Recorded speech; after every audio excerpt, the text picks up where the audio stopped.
Yeah, I'm not a complainer. I'm not gonna go and rant on Facebook about all the problems, but that doesn't mean that they don't exist. London is the best time for me, but it's only the best time for me because it's enjoyable, it's fulfilling, and it was my choice to do it. Welcome to the first season of the Pink Fish Podcast. I'm your host, Haley Hofstetter, and I am so glad that you are here. The Pink Fish Podcast is a Christian living podcast that focuses on casting the light of Christ on women across the world. This very first season of the Pink Fish Podcast is about transitional seasons in life. We will learn about how to lean on the Lord and seek Him as your constant, even when life isn't exactly what you're used to. So, let's swim right in. Lydia Todd, welcome to the Pink Fish Podcast. Hey, Lee, how are you? I'm good, how are you? I'm good. I'm so excited to be on your podcast.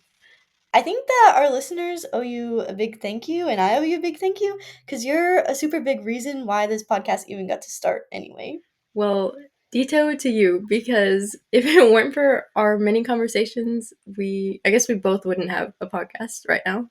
Also, everyone should know that this isn't actually our first podcast, because we made like a gazillion podcasts before when we were talking about making podcasts, but we just never hit record. Yeah, those are behind the scenes. You will never hear those. We can't release them. There will be no secret recordings.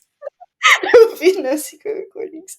No, but for real, Lydia and I would like FaceTime all the time and just be planning about our podcast and like setting deadlines for one another. And we would just have the greatest conversations about content creation and just podcasting. And then halfway through, we would be like, dude, we should have been recording. It was the case every time, actually. We cannot ever have a conversation again without recording. I'm convinced. Yeah, that'd be a tragedy. But we're recording now, so. Step 1, check. So, for those of you listening, if you're wondering who this Lydia Todd person is, she is one of my bestest friends in the entire world. She has also been my hairdresser. She has been my therapist. She has been my traveling partner, my sister, and, like we talked about, my podcast motivator. Wow. I forgot about the hairdresser moment until you said that. Haley, you are seriously a person that I look up to so much. And you're one of my best friends. So I am just glad that you asked me to be on here and that we get to share our conversations with the world because they're going to see a piece of you too.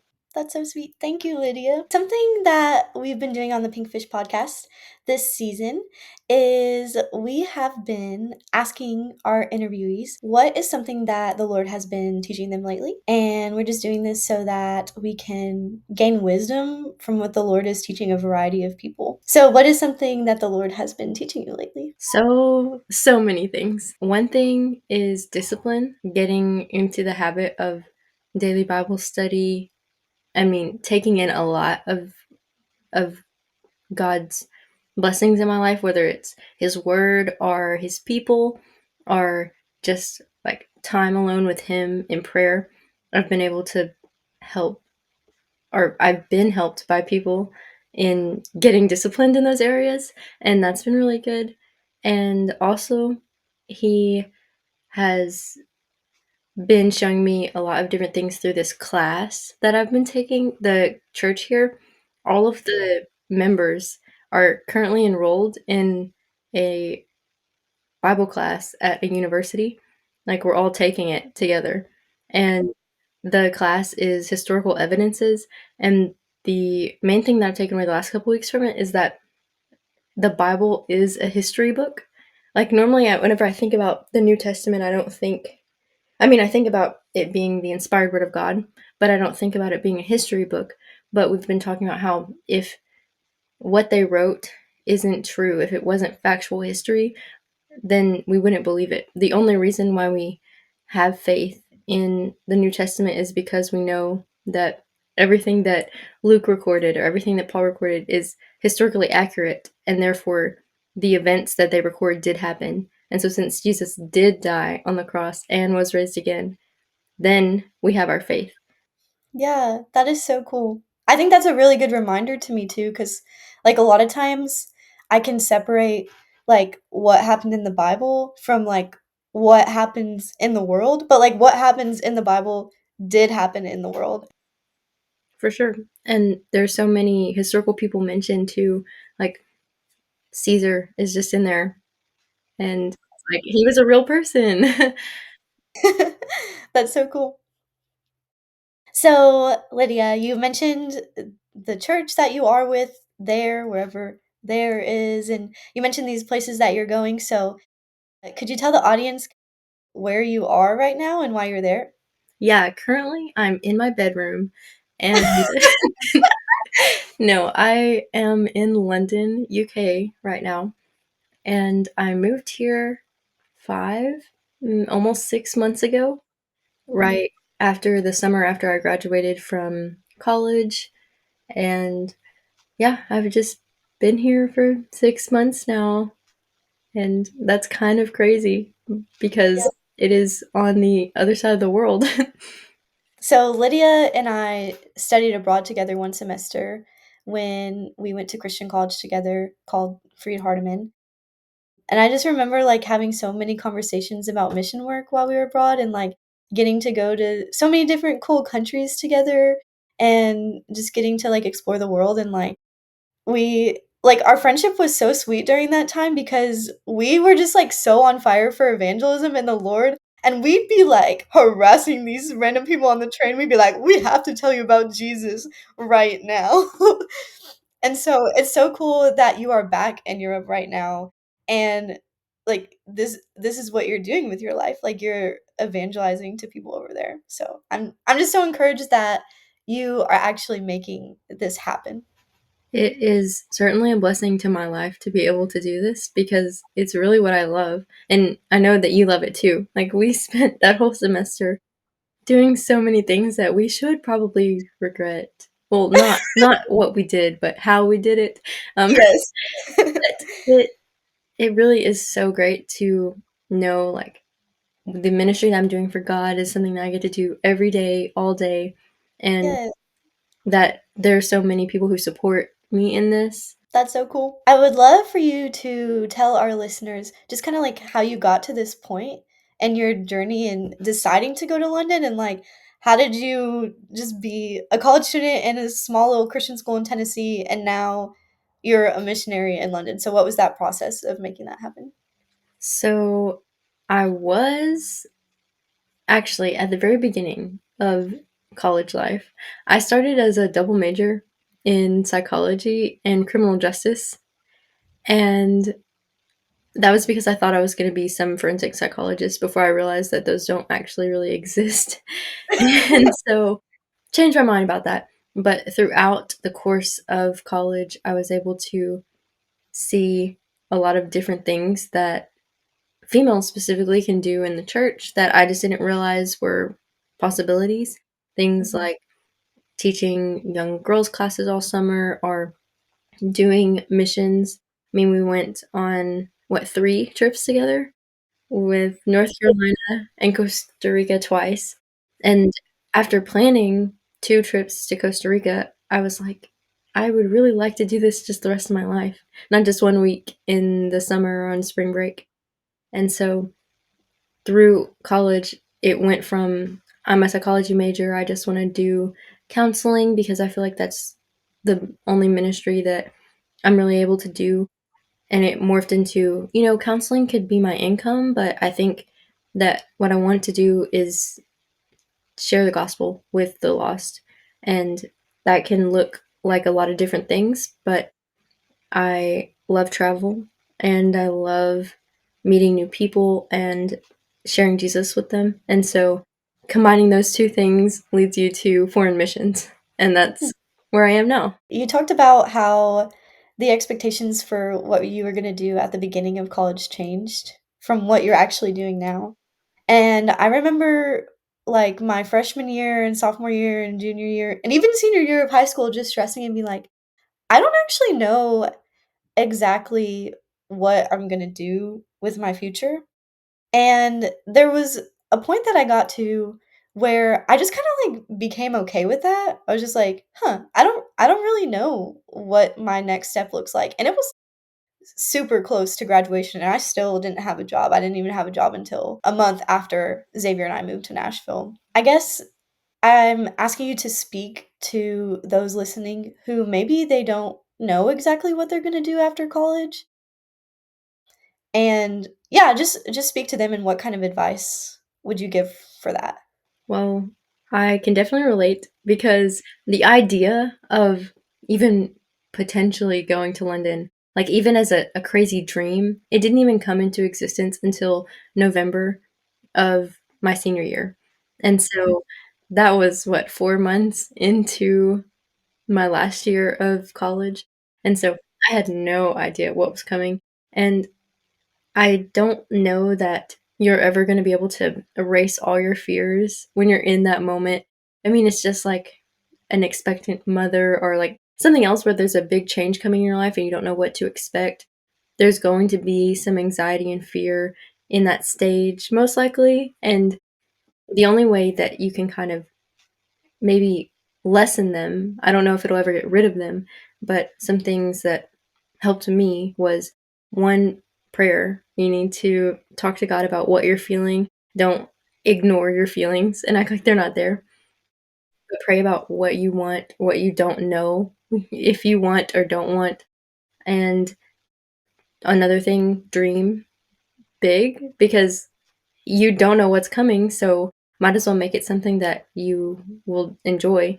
If you dream and think outside of the box and you come up with a bunch of ideas, then you can start planning those ideas. Plan like plan A, plan B, plan C. And as you go through the list, which one actually looks doable and which one actually is something that you would enjoy. And then start gearing your life towards that direction and be open to the possibility that another opportunity will come up that you don't even know about yet. That was what happened for me. I didn't even know London was an option until November. And so, whenever you're concerned about what's going to happen, know that whatever you're going to be doing, it's probably not even on the table yet. Yes, that's so true. I love that. I don't think we've specifically said how you thought of going to London specifically. So could you tell us a little bit about that? Yeah, it was actually because of a class I was in. I was taking a missions class, and one of the assignments was like dream your ideal mission. If you had unlimited funds, unlimited everything, what would you do? And with the what would you do question comes where would you go? And so I was like, I feel equipped in this moment right now. If I was out in the mission field, I could do this. And building that ideal mission of ministering to females my age and reaching them with the gospel, I was like, where could this mission work? And that led me to London, which is an English speaking country, and that's the language I speak. And it is a place where there are thousands of girls our age. There are like over 40 universities here. And so it was an obvious choice based on the ministry I was capable of doing. And at the time, it was like, can I move to London? Can I really do that? But after some research of looking into what would it cost, how would I make it happen, is this feasible, is this something that I want to do? And after doing all the research, I came to the conclusion that it is possible. It'll be hard work, but that doesn't mean that I can't do it. I bet a lot of the people who are listening right now are like, whoa, this girl is so cool. I literally want to have her life. Like, she'd be living it up in London right now, like teaching people about Jesus, like living in Europe. And just being so close to you and still being in the States around a lot of people who we both were around in college. People have actually said things to me like, "Oh, what Lydia is doing is so cool." I like basically expressing like almost like a jealousy or like a longing to be where you're at. And so I just wanted to give you the opportunity to talk about yes, what you're doing is so amazing. And I'm sure that there are so many parts of it that you enjoy, but what are the parts of it that are really real and are sometimes struggles for you? Yeah, I'm not a complainer. I'm not gonna go and rant on Facebook about all the problems, but that doesn't mean that they don't exist. This, like, London is the best time for me, but it's only the best time for me because it's enjoyable. it's fulfilling, and it was my choice to do it. But for every great thing, at the end of the day, I try not to dwell on it, but there's still times where I miss a bus and I'm delayed an hour and I can't go somewhere. There are times when my card's declined, when I'm home alone in a country where I only intimately know like 20 other people and they're all over an hour away on public transport. There's times where I see all the things happening back at home, and I'm like, wow, this is the first time that I've missed a Challenge Youth Conference or the Freed Hardman Lectureship or all of these things, church camp and stuff. And this is the first time in my whole life that I've missed these things. And I'm not saying I'm not grateful for where I am, but the grass is always greener on the other side. And so if if someone is at home like thinking, "Oh, how great it is there," like there are definitely problems here too, and there are problems whenever I was at home dreaming about going somewhere else, and those will always be there. But when I'm thinking about just the last couple weeks, like there are times where I think there's no one remotely close to relatable to me other than my flatmate Kaylee. Like, no one here knows what it's like to grow up in the church and go to a Christian university. And so there are things where if I like wanted to express myself, no one understands. And whenever I try to call my friends, it's like 4 a.m. at home and no one is awake to answer. So if I had like a time where I just wanted to emotionally talk to somebody and let them know how I'm going. It has a time constraint because the time change, and I'm definitely not saying that there aren't wonderful things, but I have to go over an hour to go to worship, and we only meet once a week in person, so I really miss like Wednesday nights and Sunday nights, and it's just things like that where I wish that I could have the best of both worlds, you know? I wish I could have the opportunity to spread the gospel like I do here in London, but the amazing blessings of how big the church is and the like camps and fellowship and my family that I haven't seen in 6 months. And there are times where there's already been two family funerals that I've missed and a close friend dying unexpectedly from my church family that I wasn't there at any of the time and had to grieve alone over here. And there are 4 weddings of my close friends I've missed so far. And so there are definitely things that I'm also missing out on, but I'm choosing to be here because it the the sacrifice is worth it. Well, firstly, I just want to say thank Lydia, I love when you drink your chocolate milk. So, if you don't know, Lydia Todd has a podcast called the Lydia Todd Pod, and one of her like iconic things that she does on her podcast is drink chocolate milk. But anyway, returning to the really serious topic that we're going over right now. Like, I just want to thank you for being so open and vulnerable about that because it would be really easy to just be like, "Oh yeah, it's great here. Like, there's no problems." And like, I found myself falling into that temptation a lot, just wanting to present my life as perfect to the world. And so I know that it can be really difficult to just open up about those types of things and let other people know that everything isn't exactly how you want it to be or exactly how they think it is. So thank you for doing that. And also thank you for the sacrifice that you're making and being there and like just how you are giving up so many things that just make us more comfortable or make us feel less alone and like you're giving up these things so that you can grow God's kingdom and that like just thank you so much for doing that and that's such an encouragement to me and I'm sure it's an encouragement to all the people who are listening right now. Thanks. You talked a little bit about how hard it is to keep in touch with people back home. And that got me to thinking since I've been in Nashville, I've been kind of like trying to discern how much energy to pour into people that I already have connections with, that I went to school with, like college or university, or that I went to high school with, or, just different people that I've encountered in my life. And then now I'm in this new location, and so I still want to stay in touch with people, and I don't want to lose contact with those people, but I also don't want to lean too much on the people from my past that I end up not making connections with the people I'm here with right now. And I actually remember talking about this in Dr. Moore's class at Freed Hardman.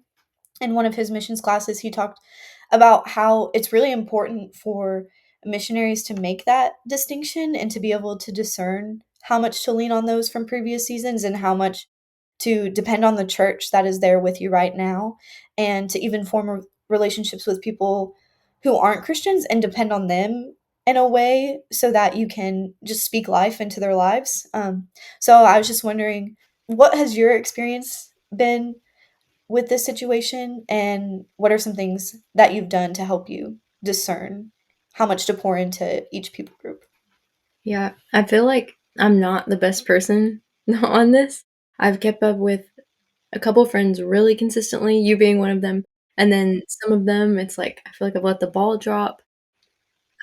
Whenever I think about a person that I want to catch up with, I immediately send them a text and be like, "Hey, I would love to catch up. We haven't talked in forever, and would you like to FaceTime sometime this week?"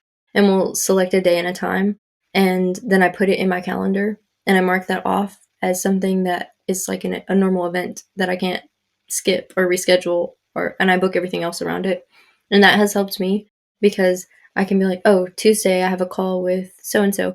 And especially with the time difference, most of my calls from back at home are after 10 p.m., so I don't really have anything else going on at that time. And so it's really good that whenever I think about someone, I don't feel like, "Oh, I should catch up with them sometimes," but immediately do something about it so I don't forget and schedule something, be intentional about it. If I'm not intentional about it, then it could be weeks, months before I talk to somebody. And at the same time, I try to do 2 to 3 a week, but I'm not trying to have a call every single night because I need to have time to have my friends over here and talk to them and, like, hang out all night, or to just spend time focused on the mission and, like, here and now in the present. It's been harder to connect with people in person here because everything is 30 minutes from everything else in London. And there's one friend of ours that's probably 25 minutes from here, but everyone else is maybe an hour away or so. So it's a lot of making use of the time that we do have together because it might only be one day a week or a couple days a week. My classmates I see 2 days a week, and so that's really good whenever I see them. And Haley and I try to have people over, like a different group of people over to our house once a week. Usually we do it on Tuesdays, but we host them for dinner, and that has helped us build relationships by getting people into our home while we are here and not just waiting for someone to be like, "Hey, let's go hang out at the movies or go out somewhere," but being like, "Hey, come to our house." That really helps us build relationships. I have felt just like really privileged to be your friend during this time. And I think I've learned a lot about intentionality from you in this season. I remember when you first went to London, you had told me that like you set a reminder in your phone to just like contact me every so often, and that just made me feel really special and loved. And like I think like sometimes we want to be like, oh, we think of this person, and so we'll do this when we think of this person, but like you were intentional, like, hey, this is a friendship that I want to keep pursuing, and I know life gets really busy, and so I'm going to put things in place to help me to remember to pursue this friendship even though we're not together in person. And like I honestly feel like our friendship has not only like maintained the same level since you've been in London, but like I feel like it has genuinely grown through this season. I think so too. And that may just be because we're both experiencing different things now and we get to share with each other a lot more when we do talk. Even though we don't talk every single day, when we talk, it's like rich conversations because we have so many different things going on. Whereas when we were at college, it was like, hey, we live the same life 24/7 almost. We've talked a lot about the different hard parts that you're experiencing while you're in London. And so I'd love to give you the opportunity to also just like really talk about the good things that the Lord is doing over there and the things that you're just getting to experience in the parts of life that are just bringing you joy. Yeah, I would love to do that. Those are my favorite parts.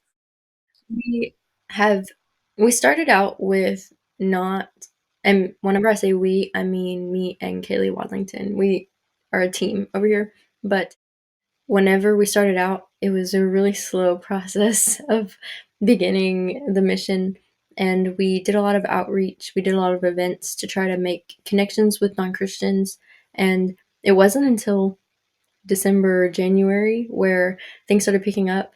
Now we both, like, combined, I think we have 6 or 7 ongoing studies going on every week. And we just earlier today had our first of hopefully many English classes where we're offering free English classes for anyone who wants to practice and build their English speaking abilities. But we're using materials that go through the book of Luke and Acts. And so they are getting free English classes, and we are getting the opportunity to talk to them about Jesus. And so it's a win win for everyone involved.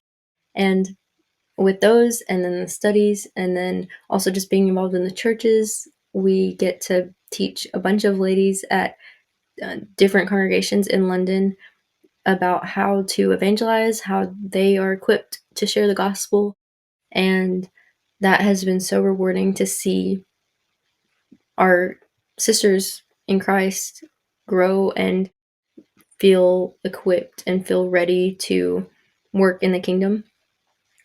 And just seeing my favorite part is seeing someone, like, it could be one person. We could have moved here, and this whole year, we only study with one person, and one person chooses to follow Christ, and that would be so worth it because seeing when you study with somebody, the way that the word of God changes them and transforms them, like, when they are reacting to the living word right in front of your eyes, you know that you're not doing it. Like, God is at work, and getting to witness that has been a joy for me, and I'm so encouraged by watching God work in London. And aside from the mission, I'm also getting a master's right now in content creation, which is completely random, I know.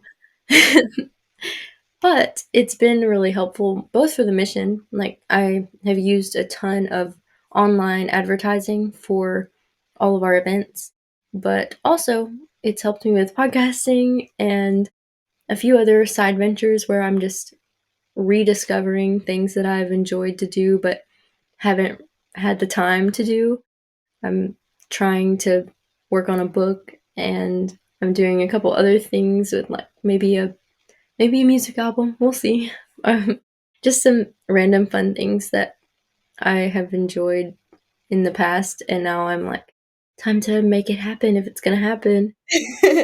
Yeah. There's really not much else going on because the mission takes up all the time. And then if there's any time left, it's going to my classes. I've got two Mhm. classes a semester. And grad school is so different from undergrad because you're only taking things that you choose to take because you enjoy it. And a lot of it is hands on. So a lot of it is just projects where they're saying, now put to practice what you have been learning, and will help you morph this into something that you can use for the rest of your life.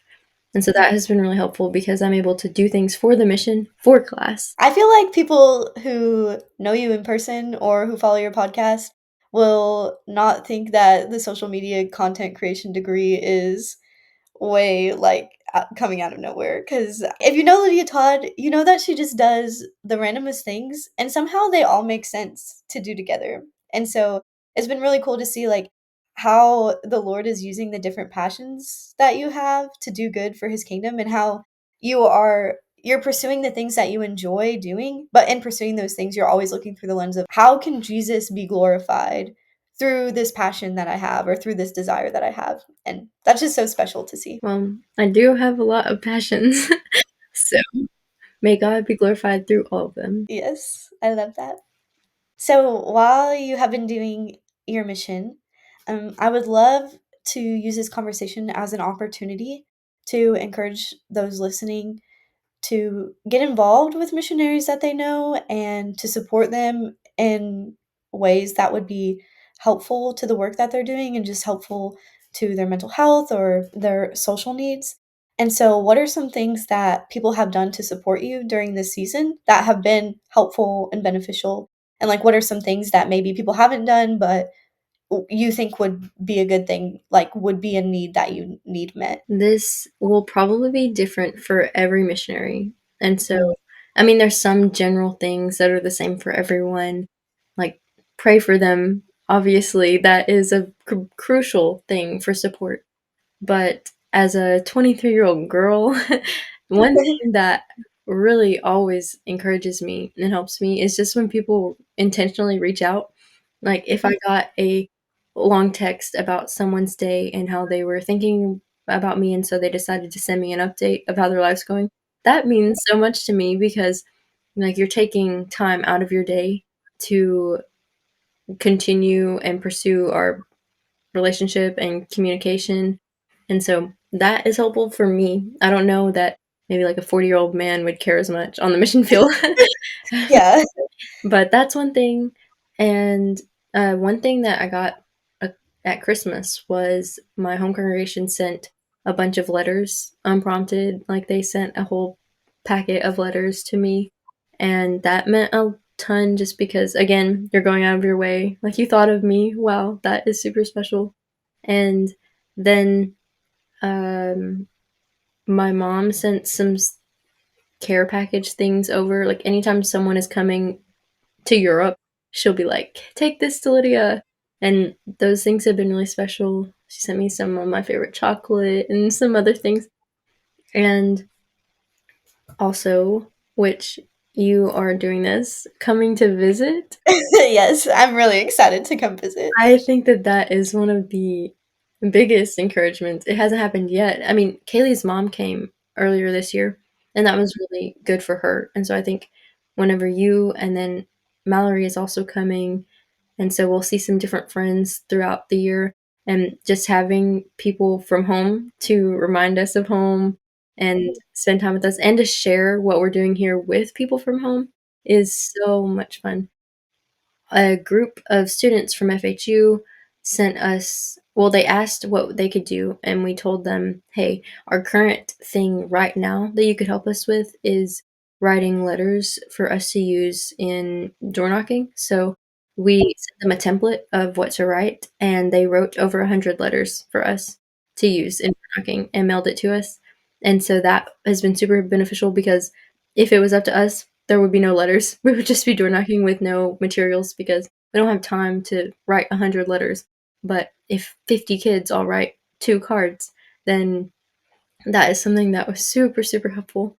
And I'm sure that there are going to be needs that just arise as the mission continues, just like there has been so far.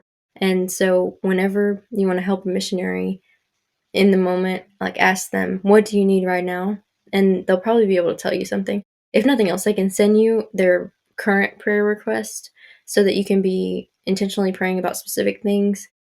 And don't ask a missionary what you can do to help if you don't actually want to invest in helping because whatever their needs are, I'm sure that they are things that are important and need to be tended to, but they're not probably not gonna be easy to, or they might cost some money or time or effort, but it'll be worth it.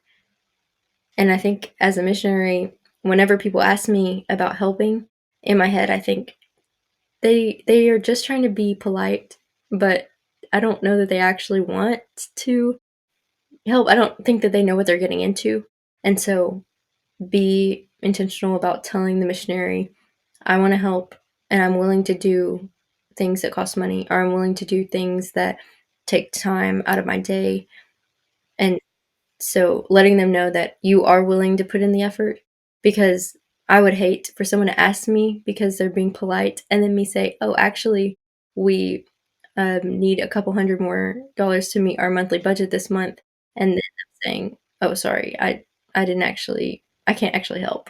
Yeah, that is most of the things that would help us, but I'm sure that there's dozens of other things that would help other missionaries.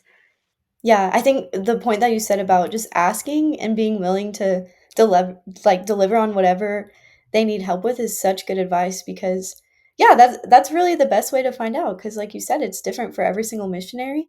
And even for you and Kaylee, it's different from month to month which needs you have. And I especially love how you said specifically like tell them what resources you want to offer them. Like, hey, like I can take time out of my day. What are some things that I can do over here in the States that take time that I can do to help your mission over there? Or, hey, like we have some extra money right now and we just want to use this for whatever needs you guys have. And just being specific in ways like that and like just just what you are offering, I'm sure is really helpful. And even if it's something like just if all you can offer in that season is prayer, like reaching out about that, I feel like would be a good thing too. Like, hey, what specific things can I pray about? And you mentioned that with just missionaries typically have a list of things that can be prayed for at that time. And so that's so special. And I'm just really grateful that our listeners are hearing this. And I hope that it encourages them to not feel like missionaries are too busy to deal with us wanting to help them. Because I think there's sometimes like a fear on this side too, like, oh, like this missionary is so busy and like they probably have so many people wanting to help them. Like, I don't want to burden them by making them find a task to give me. And so it was interesting to hear you say, like, oh, I don't want them to just be being polite and me give them a task that they don't actually want to take on. And so I feel like it's just really important to be upfront about those kind of inner anxieties we have and just communicate about those with each other. And yeah, you spoke a lot of light into that for me. Communication is definitely key in any situation. And another thing I just thought of is most missionaries have a newsletter, and it is super encouraging for us when people let us know that they are reading it, because we're like, oh, yeah, probably our parents read it and no one else. But we pour in a lot of time into letting people who have financially supported or prayerfully supported the mission to know what they're doing, because they're just as much a part of this mission as we are. And so, if you are a supporter specifically of a mission, then read the newsletter and let them know, oh, I'm so glad that so and so is still studying with you, or something that lets them know, I read your newsletter, is really encouraging too.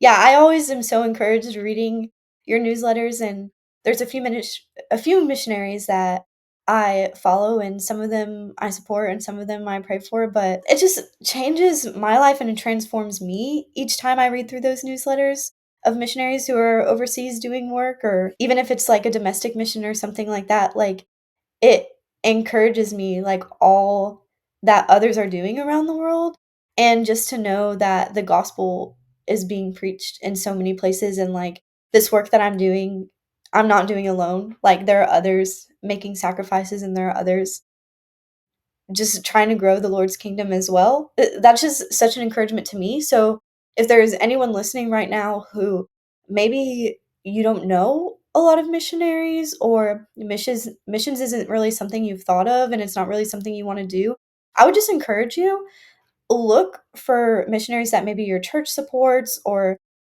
maybe that your family has contact with and just ask them to subscribe to their newsletter. I'm sure, Lydia, like, that's not something that you would be bothered by. Like, you would probably be like, "Oh, yeah, I'm so glad to give this to someone else." Yeah, we have so many people, like just friends who, yeah, they've never given a dime to us. And I mean, I know that they pray for us, but they're just friends from college and stuff that wanted to be updated. And they're in our Facebook group where we post our newsletters. And we have an email list too for people who don't have Facebook. And we are so happy anytime anyone wants to be involved like that, because it encourages us to know that people are supportive of what we're doing. And we know that God is ultimately the opinion that matters, but we are encouraged by one another, like the church builds each other up. Yes, that's so true.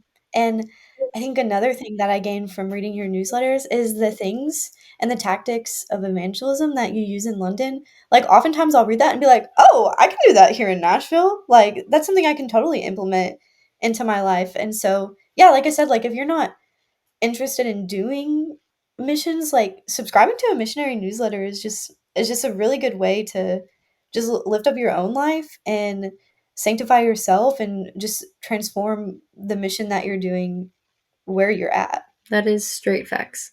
I have learned so much from reading other people's missionary newsletters. I follow maybe 6 or 7 other missionaries through their newsletters and have been for a couple years, and before I even became a missionary, I was learning a lot from them on the field and being encouraged by them. And I don't know, it's similar to reading Paul's letters in the first century, I guess, when he's writing to some church and then you're another church that gets to read his letter. And it's like, wow, like, look at the work that Paul's doing in the church. Like, this is so encouraging. I mean, it's just modern day Paul letters, I guess. Yeah, that's so true. Well, Lydia, I'm sure that our viewers probably have more questions right now than they started with at the beginning because you were just so cool and you have just shared so much wisdom with us and so much insight to like what it is like to transition to being a foreign missionary. And so I'm sure that we'll have to have you back on the podcast sometime soon. But before we get off of here, I would love for you to share how people can get into contact with you and if they're interested in reading your newsletter, how they can do that, and then maybe some of the socials that you use personally and for your podcast. Normally, I would just give out my phone number, but since I have a foreign phone number, I'm not gonna do that because I don't want you guys to have foreign charges. So, if you want to listen to my podcast, it's called the Lydia Todd Pod.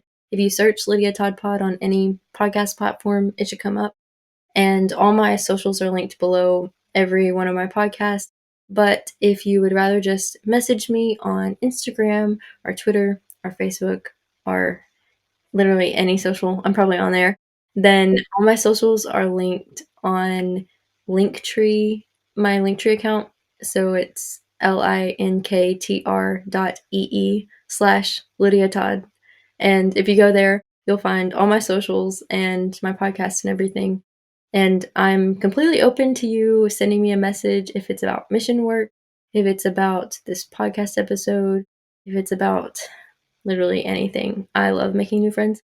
So please message me. My DMs are open. I would say Instagram is probably your best bet at reaching me, which is Lydia S. Todd. Cool, cool. Well, Lydia, we appreciate you being on the podcast today. This has just been such a sweet conversation, and I just feel refreshed from having this conversation with you, and I do every time that we get to talk, and it's just been fun for others to get to sit on the conversations that we're having all the time anyway. Yeah, we have had these conversations since, was it COVID? When we first met on that Zoom? Yes. Yeah. You need to tell everyone about that because that's a really cool thing that you did too. During COVID, everything shut down and there were like no Wednesday services in person. And so I couldn't deal with that. So we had to do something about it. So me and a group of friends from Friedhartman University decided we were going to get on Zoom every week and have lessons about, I think we started with the minor prophets and then we moved on to women in the Bible and we had a lesson every week. And my friend Maddie was friends with Haley, or I mean, is friends with Haley, and she asked Haley if she wanted to come on this Wednesday night Zoom. And so we met through this Zoom Bible class that I was doing with some college friends. And as soon as she got on and we started talking, I mean, you didn't really say much, but I was Yeah. like, I want to know her and be best friends with her. And then Maddie told me that you were coming to Freed, and I was like, I'm gonna do it. I'm gonna become her best friend. Oh, And then we actually met, and it happened. So, yeah. And now we're to how many countries together? oh, let's see. Costa Rica. Costa Rica, United States. Yeah, that one counts. Belgium, France, Italy, Switzerland, Germany, Vatican. Oh, I forget about that It one counts. always. That counts. You can't forget Austria either. Austria. That one was like going to 5 countries. We had a wacko time in Austria. That was the best time though. Netherlands. We didn't go because you went to Spain and I went to Ireland Yes, and then I went to and Croatia. I went to Greece. I think we're missing one. Oh, New Zealand. Oh, yeah, New Zealand. Okay, so 11. 11. That's pretty good. Whatever Lydia Todd sets out to do, she said, "I'm gonna be that girl's best friend." Hey, hey, guys out there, girls out there, if you're intentional and they're a godly person, make them a part of your life. Yes. I love it. Well, thanks again, Lydia. This has been so fun. I have really enjoyed this, and I can't wait to have you on my podcast sometime soon. Yes. And I'm really excited to come see you in April. Thank you for listening to the Pinkfish Podcast. If you enjoyed this episode, be sure to give it a like, a thumbs up, subscribe, share, and all the things. I pray this episode has just met you right where you are and has encouraged you to draw closer to the Lord. Have a great rest of your day, friend.